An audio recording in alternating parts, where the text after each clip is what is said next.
कुरान मुक़द्दस जी सूरह ताहा जी आयत नंबर 7 खां तिलावत आहे। अल्लाह तबारक व तआला पहिरियनि आयतुनि जे अंदरि रब साईं फरमायो त ज़मीन बि अल्लाह जी, आसमान बि अल्लाह जो, इन ज़मीन ऐं आसमान जे अंदरि मिल्कियत ऐं उन जे अंदरि बादशाही बि मिटड़े अल्लाह जी ज़ात जी आहे।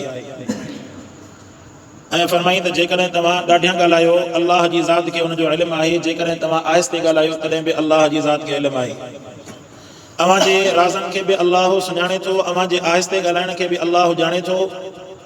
अल्लाह तबारक व तआला ज़ाहिरी बातिनी ऐं मख़फ़ी तौर ते दिलनि जूं ॻाल्हियूं जेके अव्हां जी सोच में आहिनि, फरमाई इन्हनि सभिनीनि खे अल्लाह पाक जी ज़ात ॼाणंदड़ आहे। अल्लाहु ला इलाहा इल्ला हू, फरमाई त अल्लाह आहे, कोई इबादत जे लाइक़ नाहे, इबादत जे लाइक़ ख़ालिस अल्लाह जी ज़ात आहे। लहुल अस्माउल हुस्ना, फरमाई त उन अल्लाह जे लाइ नाला आहिनि ॾाढा प्यारा।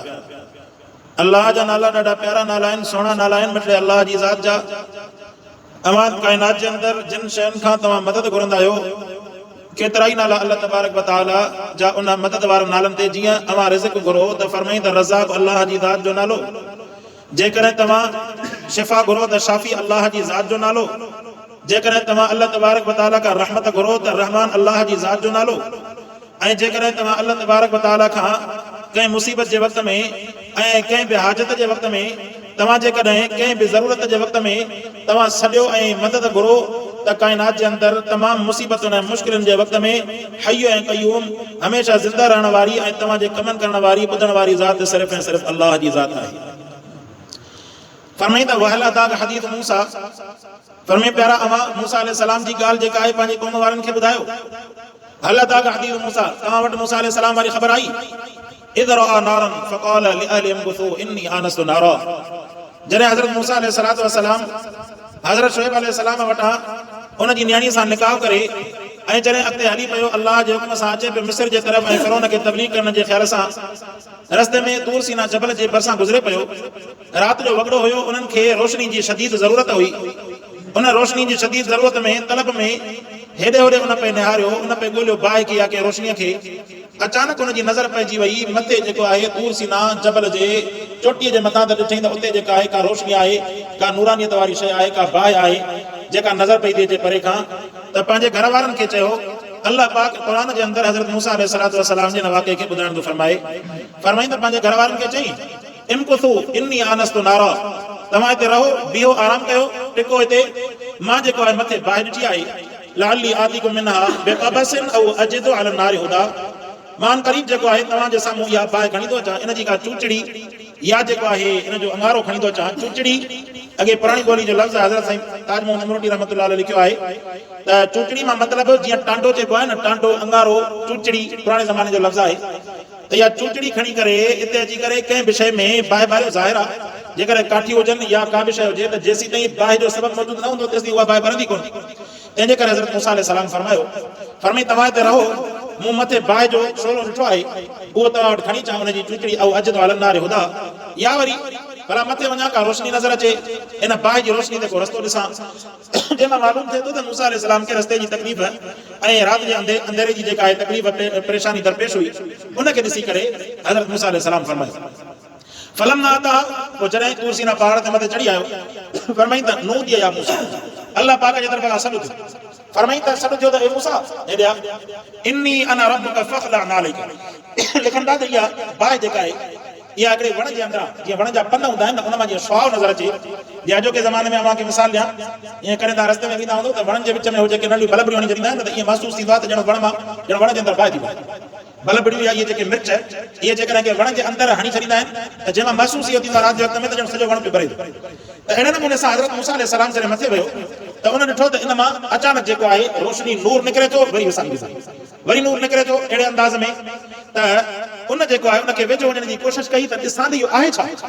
अञा उनखे इहा ॻाल्हि सम्झ में न पई आई। अल्लाह तबारक व तआला जे तरफ़ खां ऐलान थियुसि, फरमाईं त फलम्मा अताहा नूदिया या मूसा, फरमाई ए मूसा तोखे हिते घुरायो वियो आहे, सॾु कयो वियो ए मूसा, इन्नी अना रब्बुक, फरमाई त मां जेको आहे तुंहिंजो अल्लाह आहियां। फ़ख़्लअ अलैका, हाणे तुंहिंजे लाइ अदब जो तक़ाज़ो इहो आहे त तूं मां अल्लाह तबारक व तआला सां ॻाल्हाइण थो अचे। इन वादी मुक़द्दस जे अंदरि इन वादी जो नालो तुआ हुयो। तूर सीना जबल जे मथां इहा वादी मौजूद हुई।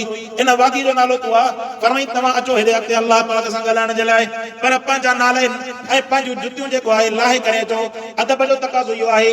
अल्लाह तबारक व तआला जी बारगाह जे अंदरि जॾहिं पेश थियो त रब जी बारगाह में पेश थियण जे लाइ पंहिंजा जेके करो फर हुजे या तकबर हुजे, वॾाई हुजे, अहिड़ियूं शयूं जेके लाहे करे पोइ अल्लाह जी दरबार में अचे।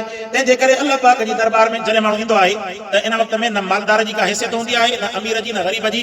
मालदार बि उन ई सफ़ में बीहंदो, ग़रीब बि उन ई सफ़ जे अंदरि बीहंदो। अल्लाह तबारक व तआला इन पंहिंजी इबादत जे अंदरि, पंहिंजी बारगाह जे अंदरि रब साईं सिर्फ़ ऐं सिर्फ़ नालो बुलंद करणु फरमायो। पंहिंजी ज़ात जो अल्लाह जे घर में कंहिंजो बि नालो बुलंद न फरमाईंदा फखलअना अलैक इन्नक बिलवादिल मुक़द्दस तुआ। फरमाई पंहिंजा ये जूता लाहे करे अच।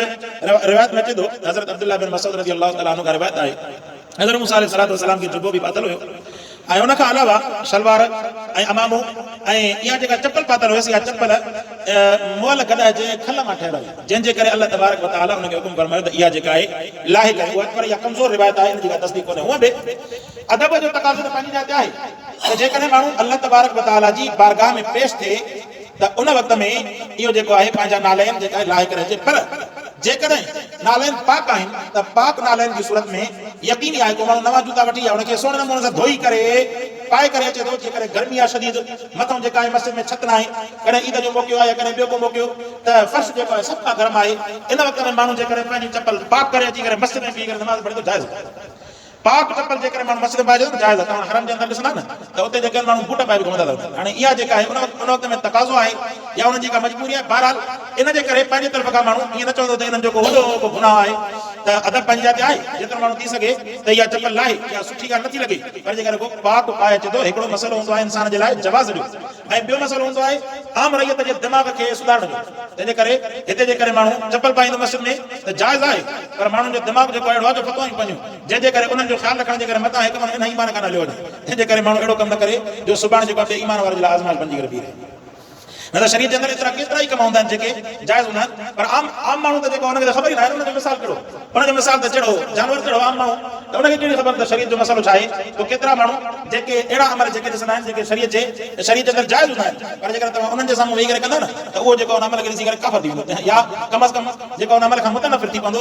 तंहिंजे करे अवाम जे ज़हन खे थोरो दुरुस्त रखण जे लाइ कॾहिं कॾहिं जेकॾहिं माण्हू जाइज़ कम खे बि छॾे थो त इहो बि जेको आहे हिकमत जो तक़ाज़ो आहे।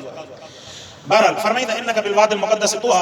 फरमाईंदा इहा जेका आहे वादी मुक़द्दस आहे, पाक वादी आहे तुआ, जंहिंजो नालो तुआ आहे। व अना अख़्तरतुका, अल्लाह पाक फरमाए त ए मूसा मां तोखे चूंडण फरमायो फस्तमी लिमा युहा। हाणे इहा वही बि करे ॿुधो जेको मुंहिंजे तरफ़ खां तोखे वही कई वई। इन्ननी अना अल्लाहु ला इलाहा इल्ला अना फअबुदनी। फरमाईंदा बेशक मां अल्लाह आहियां, ला इलाहा इल्ला। फरमाई कोई इबादत जे लाइक़ न आहे अल्लाह खां सवाइ, इल्ला अना सवाइ मां अल्लाह जे। फअबुदनी फरमाईंदा पोइ इबादत कर मां अल्लाह जी ज़ात जी। वाक़िमिस सलात लिज़िक्री, ऐं फरमाई नमाज़ खे क़ाइम कर इन जे लाइ ताकि मुंहिंजी यादि तुंहिंजे दिलि में रहे। नमाज़ खे क़ाइम कबो अल्लाह तबारक व तआला जी। हाणे असांजी नमाज़ जेकॾहिं अल्लाह खे यादि करण जो सबब नथी बणिजे न, सम्झो त असांजी नमाज़ जे अंदरि कमज़ोरी आहे। असांजी नमाज़ पोइ ग़फ़लत वारी नमाज़ आहे। इहो तॾहिं वञी करे असांजी नमाज़ कामिल नमाज़ चइबी जॾहिं असां नमाज़ पढ़ूं रब जी यादि जेका मुकमल तौर सां असांजे दिलि जे जिस्म जे अंदरि ईअं सम्झो त रोशन थियणु शुरू थी वञे। इहा पोइ आहे हक़ीक़ी नमाज़ जंहिंसां अल्लाह जो क़ुर्ब ऐं मोहबत नसीब थींदी आहे। फरमाईंदा इन साअत आतियतुन नकादु उख़फीहा लितुजज़ा कुल्लु नफ्सिन बिमा तसा। अल्लाह फरमाए त बेशक उहा घड़ी अचण वारी आहे, अकादु उख़फीहा, जंहिंखे असां लिकायोसीं, उन घड़ी खे क़यामत वारी घड़ी खे असां लिकायोसीं। लितुजज़ा कुल्लु नफ्सिन बिमा तसा, ताकि हर इंसान खे उन जे कोशिश जे मुताबिक़ जज़ा ॾिनी वञे। अल्लाह पाक जज़ा जे करे इन आख़िरत वारे अमल खे लिकाए रखी। वरन जेकॾहिं हर इंसान जो गुनाह जो ज़ाहिर थी पए त उहो इंसान गुनाह करे, गुनाह कंदो ई कोन। अल्लाह तबारक व तआला फरमाए त हे मुंहिंजो ख़त अथव, ही क़ुर पाक अथव, इहो तव्हांखे ॿुधाए थो त ही नेक अमल, ही बुरो अमल। हाणे तव्हांखे नेक अमल जे तरफ़ वञणो आहे, बुरे अमल खां पंहिंजो पाण खे बचाइणो आहे। जेकॾहिं तव्हां बुरे अमल जे तरफ़ वेंदा, हालांकि ख़बर बि आहे त बुरो अमल आहे, आख़िरत जे अंदरि पोइ हुनजी सज़ा मिलंदी, ऐं नेक अमल जे तरफ़ वेंदा, नेक अमल सम्झी करे त पोइ अल्लाह पाक उनजो बदिलो बि आख़िरत जे अंदरि ॾियणु फरमाईंदो। फरमाए इहा आज़माइश आहे, जंहिं आज़माइश जे करे असां आख़िरत खे, क़यामत खे, मौत खे ऐं अमलनि खे जेको आहे मफ़ी रखियोसीं ताकि आख़िरत जे अंदरि जज़ा मिले। फला यसुद्दन्नका अन्हा मन ला युमिनु बिहा वत्तबअ हवाहु फतरदा। फरमाए पोइ उन्हनि ते भरोसो न कर जेके ईमान नथा आणनि ऐं इहे पंहिंजे ख़्वाहिशुनि जे पोयां हलाक लॻा पिया आहिनि। पंहिंजे ख़्वाहिशुनि जे पोयां हलाक मतिलबु न जेको आहे ईमान खे ॾिसनि, न अमल साले खे ॾिसनि, पंहिंजी मर्ज़ी जे मुताबिक़ अमल कंदा वतन। फरमाईंदा पोइ इहे हलाकत में आहिनि। अल्लाह तबारक व तआला खां दुआ आहे अल्लाह से अमल करण जी तौफ़ीक़ अता फरमाए।